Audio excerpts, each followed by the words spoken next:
Welcome to WhiskyCast, live from the Bat Cave, our studio here in New Jersey, where we normally produce WhiskyCast, the podcast, every week. I'm Mark Gillespie, and thank you for joining us on our Thursday live stream, midday. Starting next week, we're going to be switching to Wednesdays and Fridays around 5 o'clock each day. The 5 o'clock Friday show will be our happy hour podcast, or happy hour webcast, rather. And we'll also be doing one on Wednesdays. That way, it sort of gives you something to do during the week between listening to the WhiskyCast podcast when it comes out on Sunday night, Monday morning, depending on where you are. And we'll just sort of go from there. Now, we've got some guests coming up later on in just a few minutes here. We'll be talking with Scott Adamson of Tomatin about the Lockdown Whiskey Festival coming up this weekend that you'll be able to watch on YouTube. We'll also be talking with Herman Mihalich of Dad's Hat Rye. Herman and his colleagues won the Craft Producer of the Year award in the Icons of Whiskey finals last week, being run by Whiskey Magazine. We'll also be talking with Linnell Camacho Santa Anna, who used to run Linnell's in Brooklyn, New York. She went down to Mexico for a few years and is now in Birmingham, Alabama, running Linnell's Beverage Boutique. And we actually had requests to get Linnell on the show, and I can't wait because we haven't talked to Linnell in a few years. And also we'll have John Robertson from the Edinburgh Whisky Academy with some tips on how you can actually spend some of this time while you're on lockdown or self-quarantine or whatever you want to call it, learning more about whiskey online. Let's bring in Scott Adamson now, our colleague from Tomatin, who is the global brand ambassador. And just a second here, I have to make a couple of quick minor adjustments. Otherwise, we get everybody on the screen at once. There you are. Scott, how are you today? I'm good, Mark. How are you? Whoops, I'm sorry, Scott. Let me bring the microphone up there. Let's try that again. Can you hear me okay? Yeah, I can hear you fine. Can you hear me? I can hear you just fine. Once again, we are flying solo here, trying to do video, audio, and the whole 9 yards and make it all work. So there may be occasional technical glitches here. Scott, tell us about the Lockdown Whiskey Festival this weekend. We've had whiskey festivals in the real world canceled all over the place. So you guys decided to come up with the Lockdown Festival, right? Yeah, that's right. So I guess we shut our offices coming on 2-3 weeks ago now. And I was looking for a way personally to try and keep in touch with people. I actually was meant to be having lunch with a former colleague, and that got cancelled. And we were just saying how the job of a brand ambassador is going to be interesting over the next wee while. So from that, I had a conversation with our marketing team, and they allowed me to do very much a takeover of Tomatin's social media, which is every Tuesday night I'll go live on Tomatin's Instagram, and every Friday we do a softer side session on YouTube, which is basically me sitting down with a fellow whiskey lover. That can be someone from the distillery or from the wider industry. So last Friday I sat down with Graham Unson, our master distiller, and this weekend I'll be sitting with Matt McPherson from the Malt Rooms. And the feedback on these was fantastic, and that's when I started to think I'm not the only one who's not getting to travel and not getting to go to shows and do what I would normally do. Everybody's in the same boat. And it got to the place for me that I was thinking that I'm very fortunate to travel the world and go to all these shows most years. And the reason that I'm allowed to do that is because there's so many enthusiasts looking to attend these shows. And it was really a case of how do we give back to these people? How do we say thank you, and also try and keep them entertained, even if it's only for a couple of hours during this whole lockdown. So I ran the idea of a festival past our brand team, and they loved the idea, and we got to work. And fortunately, you know yourself, Mark, that the whiskey industry is very, very friendly one. So straight away, I was able to send a message to 10 of my colleagues from across the industry and asked if it would be something they were interested in. And the feedback was brilliant. Every one of the brands that you see on the screen was the first brands asked, and they immediately got on board, which was a great thing. So that all happened last Wednesday at around about lunchtime. We had the first conversation about this, and by lunchtime on Friday, we had the whole show pulled together. And we're able to announce it. We're also very happy that Roy Duff from Aquavitae will be joining as our host. Aquavitae is an incredible whiskey YouTube channel, and Roy's a great communicator, and he's very good at all the the online, the software that we're going to be using. I think most ambassadors are in the same boat, that we're used to getting on a plane and going to an event, but all of the social media side and the technology is quite new to us, and we're finding our footing here. But we did our dry run today. That was a lot of fun, and it looks like it's going to be a really, really good show. So everybody get involved. All you have to do is come to Mattin's YouTube page, set the reminder on that video, and get involved in the chat. We're going to have 24 drams to talk about over the 3-hour show, and the list of all the whiskies is in the description of the video. We don't expect you to have 24 drams. We're on lockdown, but you still have to drink responsibly, even though you don't have to worry about finding a way home or the poor food at a whiskey show. Just have a couple of drams, get involved in the chat, and ask us any questions you want. How is this going to work? You're going to have ambassadors from each distillery on virtually via the same software platform we're using here to do this show, right? That's right. So the idea is we're using this software here, and what the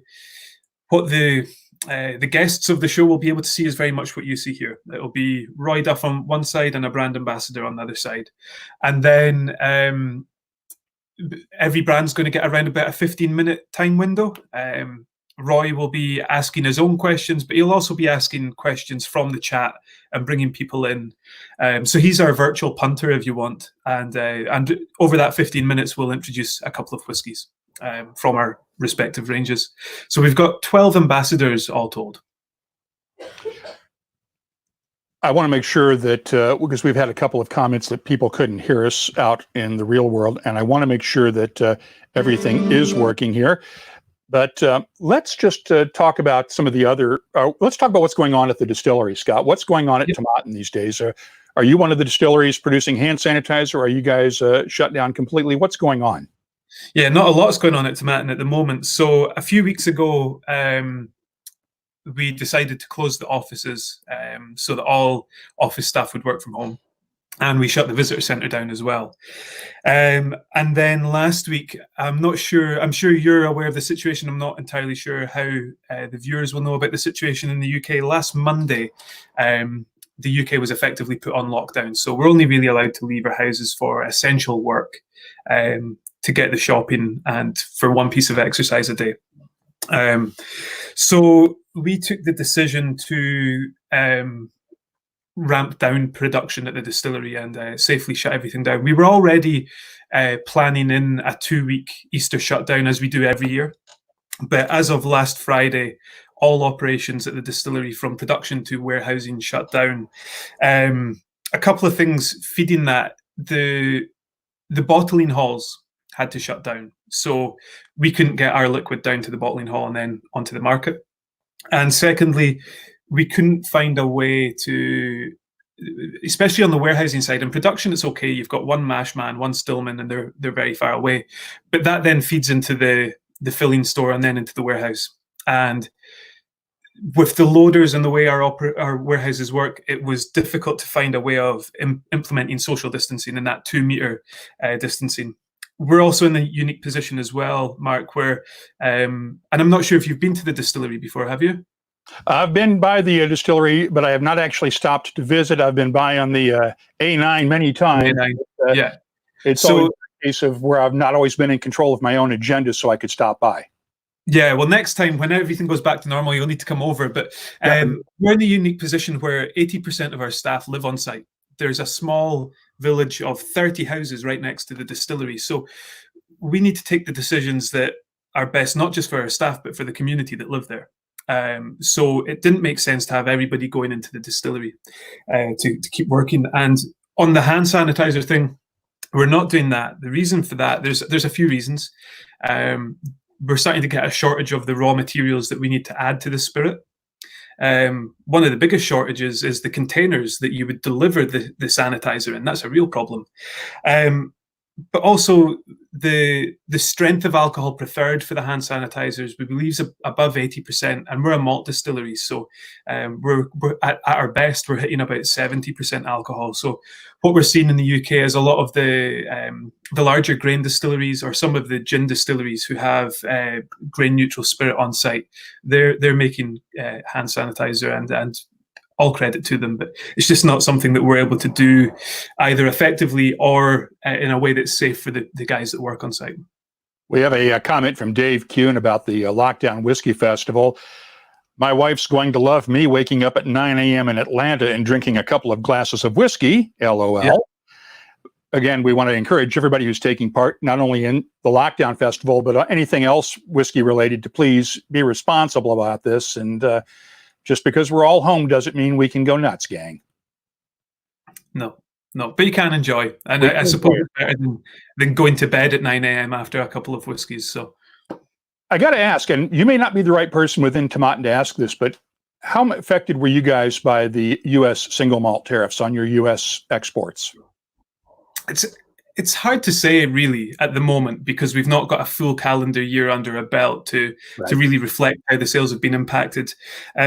We've done a good job, I feel,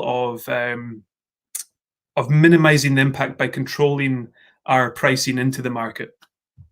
So although it's a 25% tax increase, you might not necessarily see a 25% increase on the cost of a bottle of Tomatin. I think what might happen though is this is something that's hit the whole of the single malt category. And when you're a sales guy on the ground selling product into a store, you only have a short amount of time, and you're going to concentrate on the things that are moving well. So maybe if you're not selling single malt as a whole as a category, that will have a knock-on impact. It's hard to say at the moment. We're pretty hopeful that it will not be as bad as expected. Again, Tomatin's in the States, it's a very competitive price point anyway. So personally, I'm optimistic that we might still be in the price category that people are looking for. But as I say, it's going to be probably the end of the year before we have a real assessment of the full impact. Okay. And of course, the problem that we're going to have as well is it's going to be difficult to know what's been caused by the tariffs and what's been caused by the current COVID situation, Right. Okay, Scott, I'm going to let you go and let you get back to planning for Saturday afternoon, your time. It's again 2 to 5 p.m. British Standard or British Summer Time, which is 1 to 4 GMT because of the time change the other day. Yeah. And it is, I think, 9 a.m. to noon East Coast time in the U.S. And you can find all the details on the Tomatin webpage. Scott, thank you for joining us, and we appreciate the time, and stay safe and healthy, and we'll talk again soon. Thanks, Mark. See you soon. Okay, thank you again, Scott Adamson from Tomatin. I want to give you a quick update on the news front. We did have some news come out this morning from the Tax and Trade Bureau here in the U.S. You may recall that at the end of 2018, the TTB started floating some proposals for doing the first major rewrite of the federal alcohol labeling and marketing regulations since 1935, actually, when the Federal Alcohol Act was put into place following the end of Prohibition. They have now come out with the final version in the Federal Register today, and it will actually take effect 30 days from now. Yes, the federal government is working despite all of this. And the good news is that they listened on a couple of key areas. One thing that a lot of distillers had complained about was the proposal on age statements. And what the TTB had proposed to do was only allow a bottler or a whiskey maker to list the age of the first maturation. In other words, if you put something into an ex-bourbon cask for 5 years and then put it into a wine cask for 3 years, you still only would have had a 5-year-old whiskey, according to the TTB. They received a lot of opposition to that idea, and it will not be part of the final proposal. The other one that they listened to pretty much everybody on was the proposal that would have standardized barrel sizes at a cylindrical oak container of approximately 50 gallons. Pretty much everybody that filed comments, more than 700 according to the TTB, thought that was probably one of the dumbest ideas on the planet, and it will not be part of the final proposal. What they did adopt were mostly consensus things that pretty much everybody can agree on. And I should note that this does not include an American single malt standards of identity, nor does it cover the bottle size, the standards of fill, the rule that gives us 750 ml bottles in the United States, while the rest of the world can do, whatever it wants, either in 700 or 750s. That proposal could come out at some point later on. There is some disagreement within the industry on that one. And we may see something on American single malts, who knows, later this year. But once again, we will see some new regulations coming into effect in about a month from now. And one of the folks I want to bring in to talk about this, Herman Mihalich of Dad's Hat Distillery in Bristol, Pennsylvania. Herman, congratulations. You guys took the Craft Producer of the Year award last week in the Whiskey Magazine Icons of Whiskey Awards for the entire world. That's great. It's very cool. We're really excited about that. We're very honored, of course. You know, we've been working in our craft now for over 8 years, which in the craft world is a pretty long time, and we're focusing on our category, which is Pennsylvania style rye whiskeys, and we're glad that people have recognized the accomplishments we've had over the past several years. So what are you guys doing to keep yourselves busy right now during the lockdown in Pennsylvania? Because your state is completely locked down, even the liquor stores, and we don't really want to get into that, but or we can get into that if you want to, and how it's affecting you guys. Well, that's true. Pennsylvania is a state-controlled system all the way through to retail, and the retail stores are closed. One of the things that many of the other small distillers are doing in Pennsylvania, we've not yet decided to go forward, but we're allowed to sell direct to consumer. So there are people who have set up shipping operations, web stores. We are probably going to be doing the same thing in the next couple of days, where people will be able to place orders online, and we'll be able to dispatch the order to their home. And we are also contemplating what we're calling curbside. Everyone's calling curbside pickups here, where people place an order online, they pull up to your front door, and you walk out and put an order in their trunk, and they drive away. So that's helping some of the smaller guys in Pennsylvania to keep the lights on.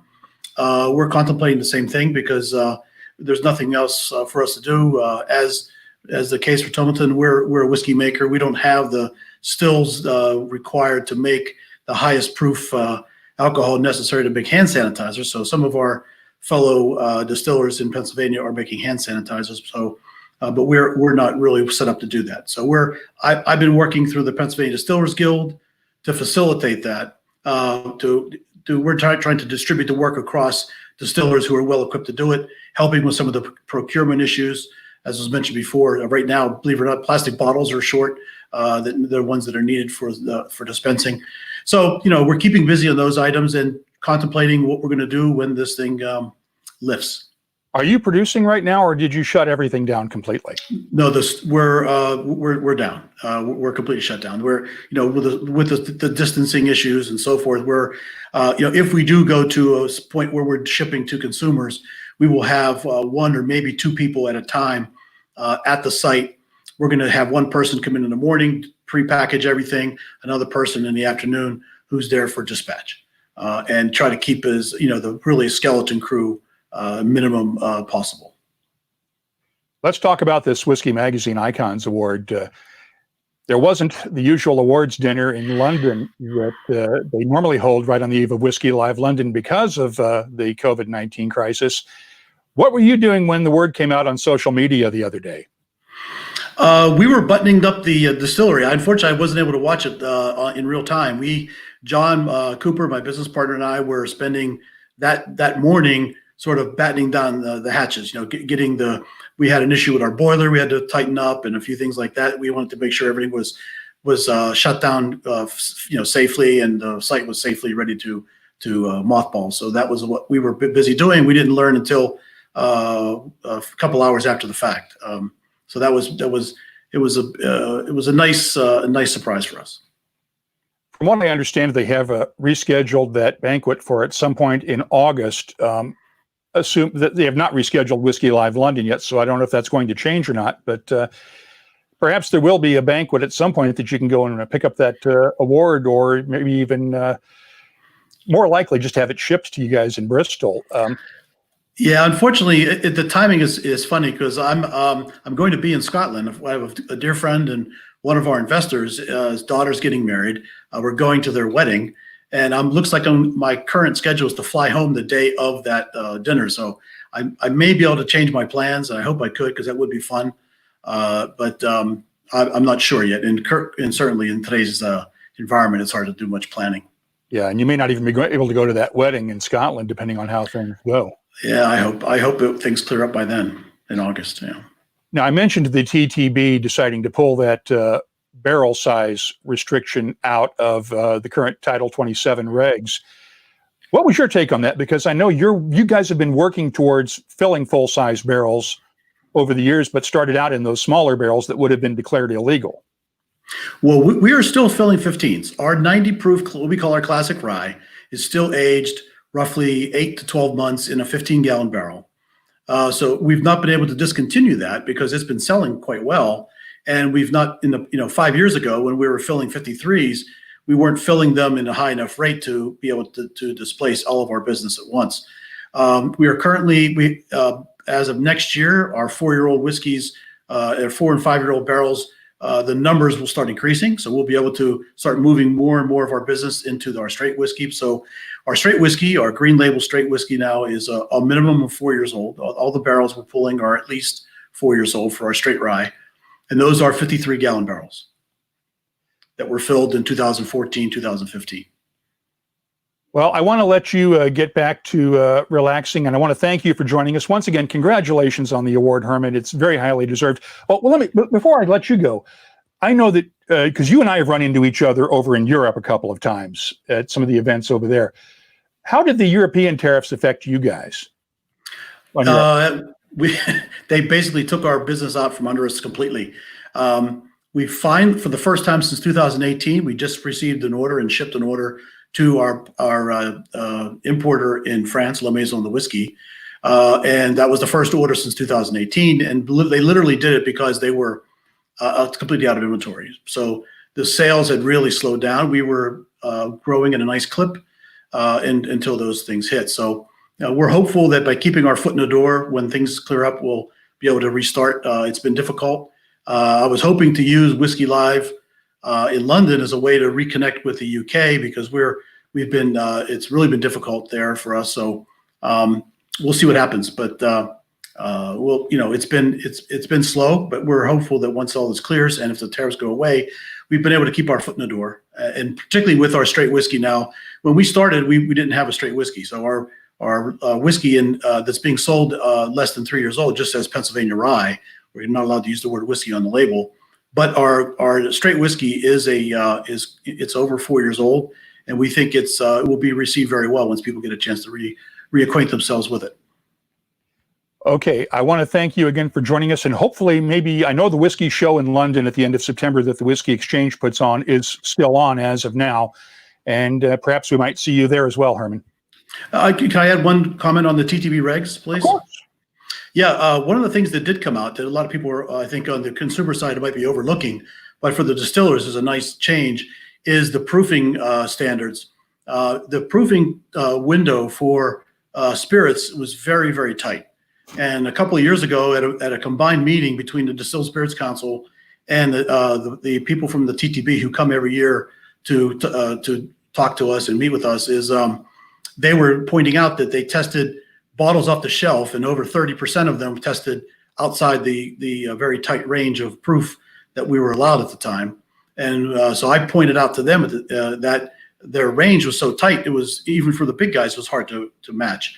So they went back and reconsidered, and now the plus and minus 0.3% alcohol, which means plus or minus 0.6 proof, a window that for like our 90 proof now doesn't have to be 90.1 or 89.7. We have a little bit of wider window, which is a much easier standard to hit, even though we have all the incentive in the world to hit the exact number, because if we put more alcohol in there, we're wasting alcohol, and if we put less in, we're still paying taxes on the higher amount. So hitting the number is important, but the being penalized for not being able to stay within a very tight window gives us a little breathing room. Because as you're bottling, if you're bottling several thousand liters, maintaining exactly that very tight window over the entire bottling span was a challenge, particularly for the smaller guys who aren't quite as instrumentation-wise sophisticated as the big guys. So that's a very pleasant change for us. Thanks for bringing that up, because that was one I noted when I saw the announcement, and I just hadn't had a chance to put it in. But thank you for catching us on that and updating us on that. And for that's for the distillers. That's a good one. A lot of folks think the TTB is the enemy, but in reality, they actually work very closely with you guys, don't they? Yeah, and they, like I said, they come to these meetings every year with an open mind. They have they're restricted as the kind of things. A lot of the things are not regulations; they're actually laws, and so they don't have flexibility when it comes to the legal side. So they've been trying to introduce some flexibility on the regulatory side, which is very welcome. And I must say, they were very open, and they, as you pointed out, they were very, when they heard from the industry loud and clear, they backed away from some things that the industry thought would be damaging. So all in all, they work, I think, pretty well with us, and but they have a very tight set of regulations they have to live within. So. Okay, thank you for joining, Herman. I appreciate I'd like to add one more thing. I want to say hi virtually to Linnell, because in 2006, after reading an article in the New York Times about how rye whiskey was going to make a comeback, my wife went out and bought me a bunch of bottles of rye whiskey for Christmas, and one of them was the Red Hook Rye, which is unfortunately now empty. But people come and they see the bottle on the back bar at the distillery, and they like to take pictures of it and oogle it. And unfortunately, we've emptied it. So, but I just want to give a shout out to Linnell for the great job she did back then and keeping rye whiskey alive. So, Linnell joined us now on the stream. So, Linnell, how are you doing? Fantastic. I know you're not alone there, are you? It's these working from home things. We tend to get a little company, don't we? Well, that's my life every day, whether working from home or not. Hashtag mompreneur is what I call it. Yeah. Who you got there with you? This is my daughter, Damiana. Hi, Damiana. How are you? Can you hear us okay? How old are you, Damiana? 7. 7? I got a grandson 7 years old. Oof. He's upstairs right now homeschooling. Herman, I'm going to let you go. Thank you. Listen, we'll Thanks. See y'all. do our best everybody at the distillery. See you soon. Okay, take care. Bye now. Linnell, let's talk about what you've been up to, because it's been 2006 since I saw you and we met the first time at your old shop in Red Hook in Brooklyn. Where you been? All over the place. I was in Mexico for 2 years, and now I'm in Birmingham, Alabama. And running Linnell's Beverage Boutique. Is it as eclectic as the old store in Red Hook was? It's the same concept, really. It's a new and improved, but the same concept. Now, when we talked before, you were really sort of in on the beginnings of the whole rye whiskey boom, as Herman mentioned, because rye whiskey was not popular until the mid 2000s. It had lost a lot of its popularity, and the distillers weren't making a lot of it. And you were one of those folks who helped bring it back. Tell me about that whole era back then. Well, that's funny when you think about how collectible Red Hook Rye is these days. But I sold that first bottle of Red Hook Rye at Cask-Strength, and no one was doing that. And for $75 a bottle. And so, yeah. And then, people were like, oh my God, who's spending $75 a bottle on a bottle of rye? And now look at it, people are like clamoring for it for thousands and thousands of dollars. But yeah, no one was really that interested in rye back then. I got to ask, does Damiana know what you do for a living? I think she does. She's been at my side. Okay. Through construction, through she was actually with me when I went before city council for my liquor license. Oh, that must have been fun. Yeah, that was fun. I can tell you, my grandson Hunter, the first word the kid ever read in public was bourbon. He was at a restaurant with my wife and some friends that were in visiting while I was out of town, and they went and he picked up the little menu that he thought was the kids' menu, and it turned out to be the cocktail menu. All right. And immediately piped up, why does the kids' menu have bourbon on it? That's funny. Yeah, calls immediately replaced to Child Protective Services, things like that. And one of our favorite books when she was much smaller was called Baby Make Me a Drink. or mix me a drink. And it was a cute kid's book on Mama wants a martini, Daddy wants a margarita. I think it was called Baby Make Me a Martini or something. I don't remember. I don't remember. So tell us about life in Birmingham. Why did you settle in Birmingham, of all places, where the state has a lot of control over the liquor industry? Well, I grew up in Alabama, so this was a coming home for me. And honestly, real estate here in Birmingham is what brought me back. It was so inexpensive to buy here. I actually bought, I now have 3 properties that I own with no mortgage. So that was practically impossible to do in New York City. In Mexico, I just curious one night decided to start looking at Craigslist just to see, like, hey, I wonder what's going on in Birmingham real estate these days. I was really missing New York, and of course real estate was still madness there. And a fluke one night, I was just like, I wonder what's going on. And I looked on Craigslist and I found the property where the store is on Craigslist. And it just really penetrated my heart, because it was a beautiful big old 1905 Greek Revival mansion, and was an unbelievable price. So we came to check things out here and ended up staying. So it's good to be back home. Yeah, we had a comment from Ivan Stolyer, who said, keep it coming. Tell Linnell we miss her in New York City. I started buying bourbon through tastings at her shop. Aw.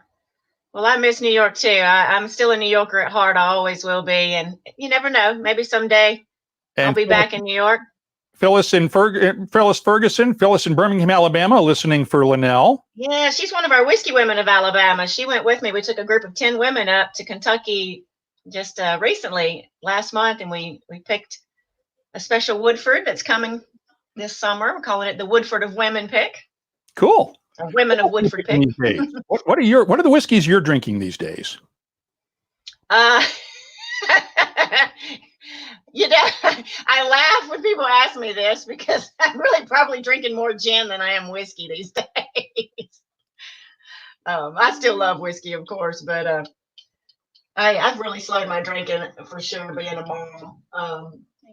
So I guess this week, what did I have? I had some Eagle Rare, and I had a mystery bottle that I wasn't sure what I had dumped into some kind of decanter ages ago, and I don't know. I think it was some Four Roses Single Barrel or something. But I always say whatever whiskey's in my glass is my favorite at the moment. Well, hopefully we'll see you back up this way soon when things settle down. And one of these days I'm going to get down to Alabama, because there's a couple of distilleries down there I'd like to check out. Well, you tell us, who's making good whiskey down there?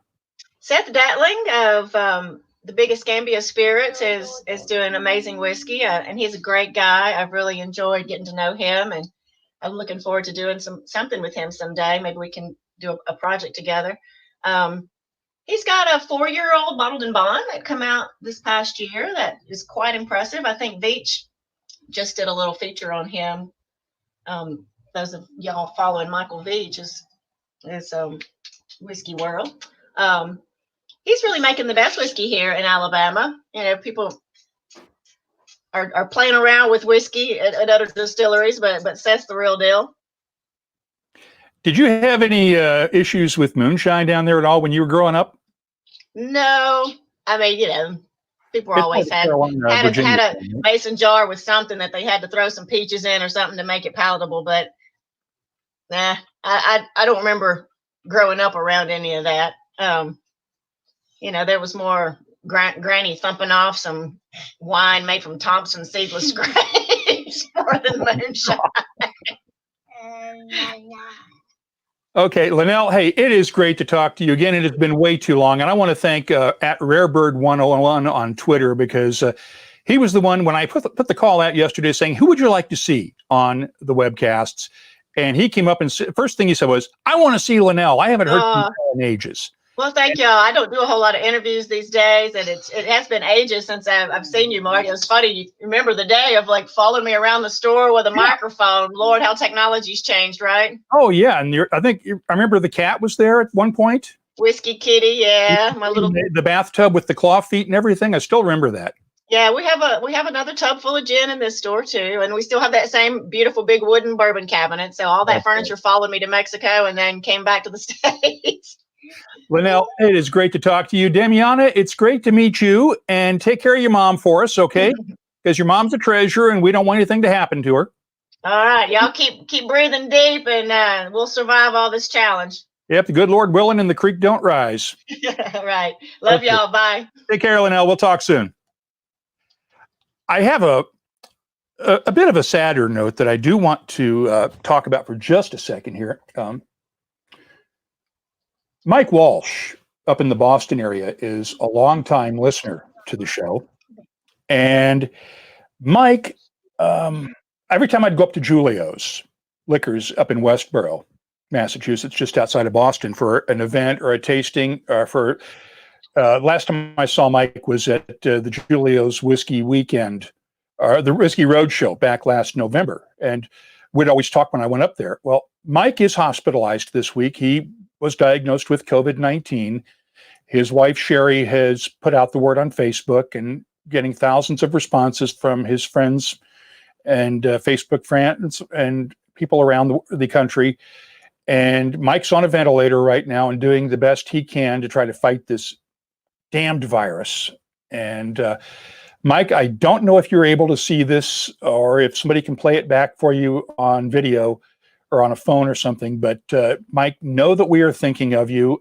You're in our thoughts and our prayers, and we want you and everybody that has been exposed to and is fighting this damned virus to get better soon and to stay healthy. We send out our thoughts also to all of the first responders, all of the healthcare folks, and everybody who's really putting themselves on the line. The grocery store workers, the folks that have to work, the essential folks. You don't realize just how important you are until you're declared essential in something like this. And oftentimes we treat the people who are truly essential to our workforce and to our survival. We don't always treat them as well as they deserve. And one of my big hopes is that once we get through this, we'll start to give those folks a little more respect, and frankly, a hell of a lot more respect, the respect they deserve for putting their lives on the line to try to help us live our lives. It's easy to sit here in my basement office and whiskey room and the Bat Cave, as we like to refer to it, but it's hard to have to go out there and still do the job. And a lot of people are doing that and putting their lives on the line for the rest of us. And we owe it to them to stay the hell at home and practice social distancing and do whatever we can to try to literally flatten the curve and flatten that sumbitch out of existence if we can do it. I'll have some more thoughts on that later on. But right now, I want to bring in, I'll take a breath here for a split second. I want to bring in John Robertson from the Edinburgh Whisky Academy, because we're all stuck at home these days. And one of the things you can do, besides watching WhiskyCast and doing what you can do to learn something new, perhaps, is to actually take some online courses or do something to study and perhaps learn some more about whiskey. And the Edinburgh Whisky Academy is one of those places. And John, welcome to WhiskyCast live from the Bat Cave, as it were. You're in Edinburgh right now. Tell us about the Academy. Yeah, thanks, Mark. Great to be involved. I think, first of all, let me just echo your sentiments before. I mean, situation in the UK here, huge thanks goes out to everybody that is keeping the world moving at the moment. Puts a lot into perspective for us in the whiskey industry. You know, whiskey's not essential to life, in our opinion. It makes it better, but all these people are doing a wonderful job. So on behalf of everyone at the Academy and everyone here in Edinburgh, you know, huge thanks to all of those people doing such a wonderful job. Amen to that.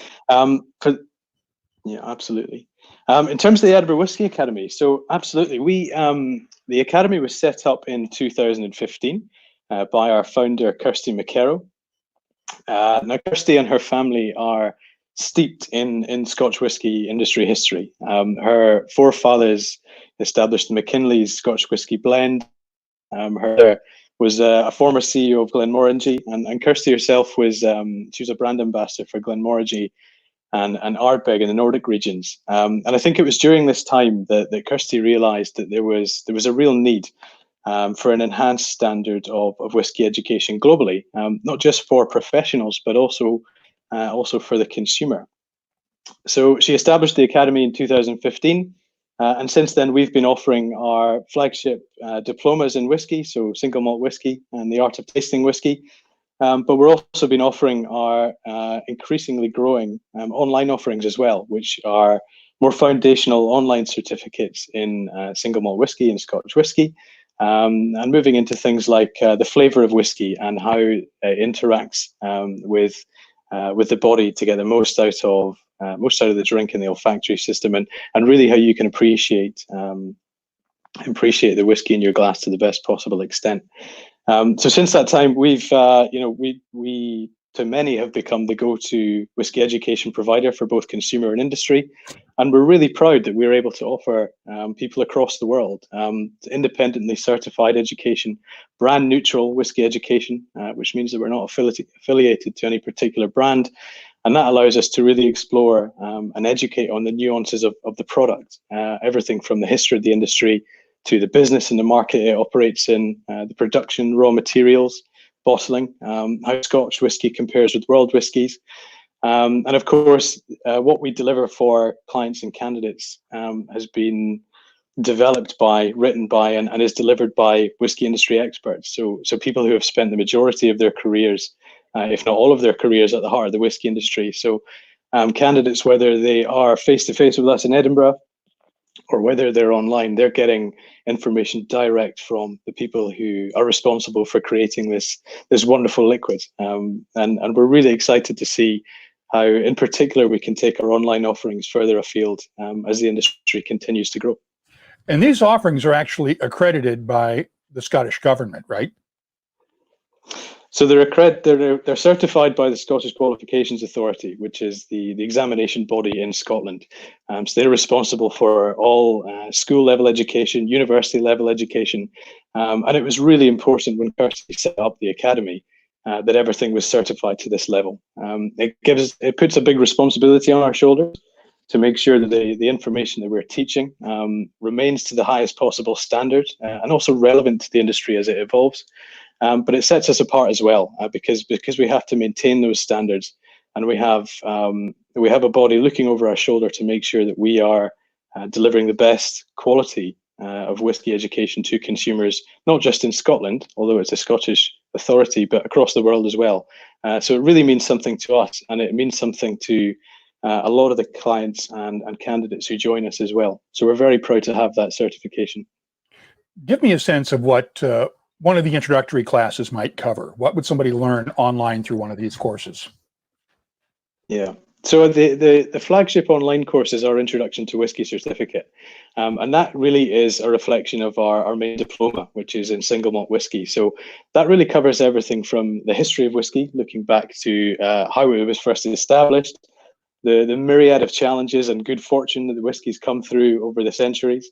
It looks at the business of whisky, so how whisky is traded on the market, where the biggest markets are across the world. And the main area of it, of course, is on production.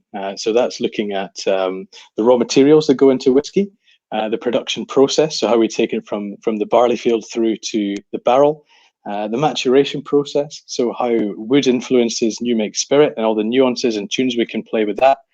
And then it goes on to the bottling process and how we actually take the liquid out into market. It then kind of looks at the sensory element, so how people enjoy whiskey. And one of the ways we do that is look at how it works with the olfactory system, human biology, so how people physically get the taste. Uh-oh. Sorry about that, John. I actually cut you off there. My mistake. Go ahead and please continue. No worries. Where did I stop? Just literally 10 seconds ago.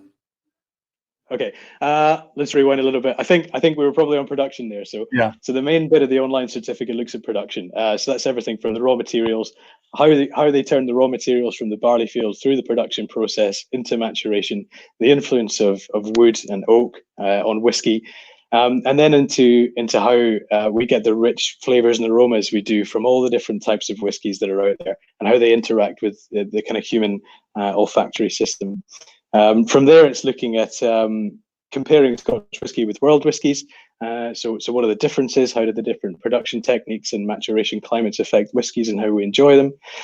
So it really gives a very well-rounded and detailed overview of the whiskey industry at large, from people that have been at the forefront of the industry as well. And the fact that it's online, it can be accessed by anyone, anywhere. And really, even though it's largely kind of an introductory or foundational level, we've had industry veterans who have taken this course and really been pleasantly surprised at how much they've learned coming away from this course as well. So it's something we're very proud of. It's something we're looking to develop in the future. And we really hope that at this time, especially when there's slightly less to do at home for some people than others, that it's something they might look to tap into to enhance their whiskey education as well. How much do these courses cost? So the current cost of the Introduction to Whiskey certificate is £120. Also online, we have the Focus on Flavour and the Wake Up Your Whiskey Nose modules. They're standalone and they're at £25. But something we were able to do recently, as last week, we were inspired, I think, by the acts of support that is going on in the whiskey industry and of course around the world. And something we did last week was we offered all our clients complimentary access to our Focus on Flavour module. Now, this was in an effort to help them educate their people at a time when they might be missing out on opportunities, but it was also in an effort to help them connect online via this course and via the portal and the community that the Edinburgh Whisky Academy creates online with our alumni. So we were really blown away by the response to that. People were so complimentary about the small gesture we could do to support the industry at a really difficult time.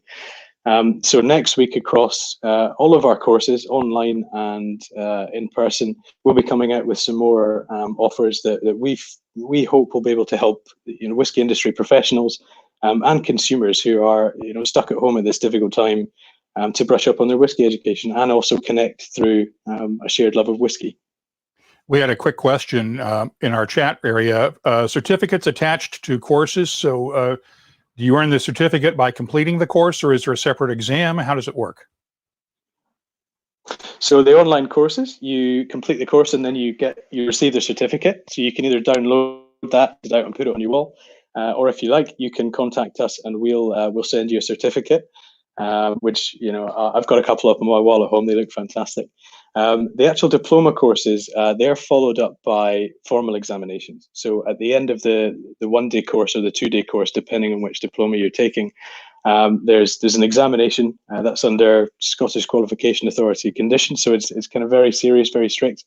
But that really makes sure that you know your knowledge to the highest possible degree. And again, at the end of that, you receive a certificate from the Scottish Qualifications Authority as well, which in my experience looks equally good on a wall beside the Edinburgh Whisky Academy certificate. Got to have that wall full of paper. Absolutely, yeah. It looks good beside some whiskey bottles too, right? Yeah, I dare say they are fantastic on the CV too. John Robertson from the Edinburgh Whisky Academy. Thank you for joining us. Hopefully some folks will hear this and watch this and take advantage of learning a little bit more about whiskey during the lockdown period here.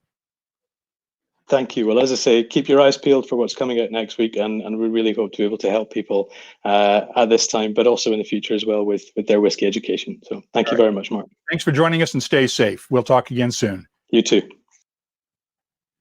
Well, that about does it. I just have a few quick closing thoughts here. Don't forget to join us tomorrow at 4 o'clock Eastern. It is 4 o'clock p.m. Eastern for our happy hour webcast. It's 2100 British or GMT, or it's 2100 BST and 2000 8 o'clock p.m. GMT and 1 o'clock on the U.S. West Coast. We're going to have a writers roundtable. We've got 3 of the best whiskey writers around. Davin DeCurgamo, Lou Bryson, and Ian Buxton are all going to join us. They all have new books out about whiskey, and we're going to talk about what's the state of the whiskey world today and talk about their new books and some of the whiskeys that they've been tasting these days. And I hope you will join us for the Happy Hour webcast Friday afternoon. Just a couple of quick closing thoughts here. We got a lot of you to suggest people that you would like to have on these webcasts, and we have been putting in the requests for them with the various companies. I do want to tell you that we are following up on those. We have received responses back from some of the whiskey companies, and I'm not going to name any names here.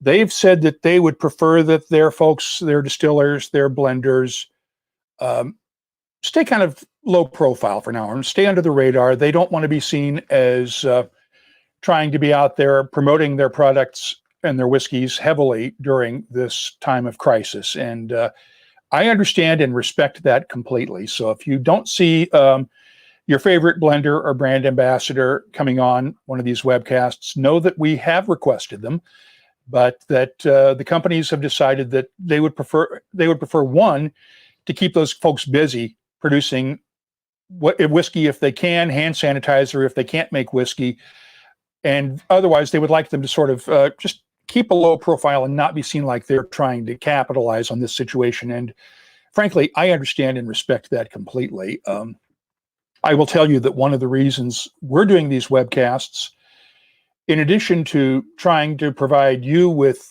more content and stuff to keep you occupied, is frankly also to keep me occupied. I've been a journalist for 4 decades now. Back in January, I celebrated the 40th anniversary of the day I got my first radio job coming out of high school, the day I graduated from high school, actually. And for most of that time, when the stuff hits the fan, I went to work. And I was fully engaged in covering news stories. And over the last 10 years or so, since I've been doing WhiskyCast full time, I have this habit when news breaks of slipping into what the family affectionately refers to as news mode, where I plant myself in front of the TV with CNN or the BBC or another news source on and just start absorbing information. And there's a part of me that still wishes I was out there covering it. Personally, I'm glad that I'm not in this case. And frankly, I've never had more fun in my entire journalism career than the fun I have doing WhiskyCast. But going into news mode means that I tend to focus a lot on things that aren't always healthy to focus on. So by doing these webcasts, we're providing you with content and providing me with an outlet to keep my mind occupied and off of the COVID-19 coronavirus pandemic. I will also tell you that the last couple of 3 weeks has been very nerve-wracking. If you've listened to WhiskyCast over the last few weeks, you know that I was on the road an awful lot from mid-February until mid-March. I was in Seattle for the World Whiskey Forum at Westland Distillery in mid-February, at the time when the coronavirus was really hitting the Seattle area, and we really didn't know that much about it yet because it was hitting in the nursing homes in the Kirkland area and working its way around Seattle. The following week, I was in Lexington, Kentucky for the Beam Institute Conference at University of Kentucky. And a couple of days after that, I left for New Zealand for 10 days to go to a Dramfest in Christchurch. And understand, I don't regret any of that travel. Given what we know now about the coronavirus, it might probably have not been the smartest thing for me to do. But I did it anyway, and I wouldn't change that decision for anything. Met some great people, had a lot of fun, got some great stories and memories that will last a lifetime. And I think it was completely worth it. But I will tell you that the last couple of 3 weeks has been stressful because not only was I on the road, but my business partner and our managing director, Christina Filburn, was in Ireland for the Redbreast 27 launch, along with our daughter, Tessa. And they got back from Ireland the day after I got back from New Zealand. And it has been stressful to open up the email when I do it several times a day, because I've been living in fear that we're going to get an email that from one of the organizers of one of the events that we attended saying somebody at the event has tested positive and is hospitalized with COVID-19, and you need to get tested. Now, we've not had any symptoms. The runny nose I've got occasionally, the little stuffy nose, that's the usual springtime allergies I get because if you've been seeing some of the flower photos and things I've been posting on social media just to try to share a little beauty of springtime with the world, I get a little bit of hay fever, a little bit of allergies, and this happens every time, every March, every April. So I'm used to it. But that's one of the fears I've had whenever I open up the email, is that we're going to get that email from one of our event organizers. And last night I saw a news story that really hit home, because when I was flying home from Los Angeles on the 9th of March, after coming on my way home from Dramfest, I flew from Christchurch to Auckland, Auckland to Los Angeles to Philadelphia. That final flight, I was on an American Airlines flight, flight 1799, with the MLS team, Major League Soccer team from here in Philadelphia, the Philadelphia Union. And yesterday, the team announced that one of their players had been tested positive and was being treated for COVID-19. And I'm going, uh-oh, because I was on the same flight with these guys, but at baggage claim, we were all right jammed in around baggage claim, getting our suitcases and our bags, and the players and coaches and training staff were all schlepping their bags around and putting them onto the carts and everything. And I was standing right next to a bunch of these guys. It was pretty obvious who they were because they were all wearing team-issued gear and had the team logos all over their backpacks and stuff. So it was pretty recognizable. When I saw that, I immediately got a little more nervous. According to the Philadelphia Inquirer, the team is saying that they don't believe the exposure happened on that trip, and it happened after they closed down their training facilities a couple of days after we got back, when all the major sports leagues in the U.S. shut down. But that was yet another reminder of how close we all come to being exposed to this virus. And it can happen at any time, anywhere, and you don't even think about it. I've been at the grocery store. I'm sort of the designated shopper for the family right now. So I go to the grocery store a couple of times a week to pick up the essentials. And I walk through the grocery stores, the two that we go to around here, and people are not practicing social distancing. They're bumping carts into each other and coming within 6 feet of each other. And I wear a mask. And I'm going to hold just a second here.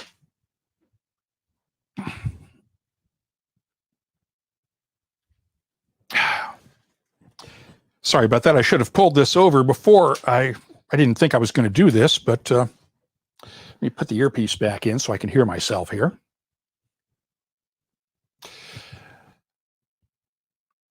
But my daughter Aria made this mask for me to wear when I go out. It's hand sewn, or it's on the machine, but it's triple layer, 2 layers of fabric with a layer of waterproof fabric in the middle, and designed to keep droplets or aerosols or sneezes and fluids and all that fun stuff out of my system, away from being able to penetrate the mask. And I'm going to knock the earpiece out again, but somebody wanted to see a picture of me wearing this thing, so here you go. Can't wear it for long because the glasses fog up. And anybody that wants to screenshot this now, go right ahead. But I wear this and a set of rubber gloves when I go to the grocery store, only because I'm not as much worried about getting sick from being around one of you guys as just taking care to make sure that I don't pass along anything. And like I said, I've just got my usual springtime allergies, but you never know. And that's what scares us. When I was out covering news and would cover hurricanes or tornadoes, up in Alaska, covered a volcano eruption or two. Those are things you can see. Those are things you can deal with. You see the danger, you see what you're dealing with. And when it's over, you know it. It's gone. The volcanic ash is out of the sky, it's been rained out or whatever. You clean it up and you move on. You clean up the damage from the hurricane and life goes on. That's not the case with this virus. And we don't know what's going to happen. We don't know how long it's going to take to come up with a vaccine. Who knows if they can even? I mean, we have the flu shot, but keep in mind, they've been fighting the common cold for so many years that you'd think by now they would have come up with something to get rid of the common cold, which is also a corona-type virus. They can't do that, so who knows? Life is going to change.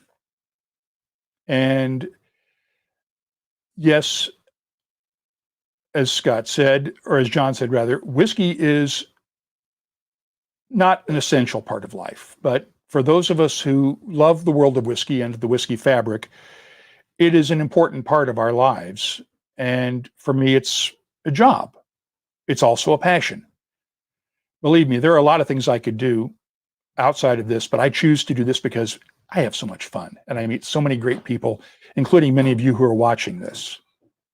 So we're going to keep producing these, and we want you to watch. We want you to tell your friends, and we're going to try to have as much fun as we can while still being respectful of the fact that we live in a pandemic and that there are people who are sick, people like Mike Walsh, and we are thinking of them and we are praying for them and we are living for them and hope that we can get through this all together and come out of it better, more compassionate, less argumentative. I'm going to leave it at that. I hope you'll join us for the happy hour tomorrow at 4 o'clock New York time. And until then, I'm Mark Gillespie, and thank you for joining us. Please take care of yourselves, stay safe, stay at home, and relax with the dram, but make sure you do so responsibly. Talk to you tomorrow.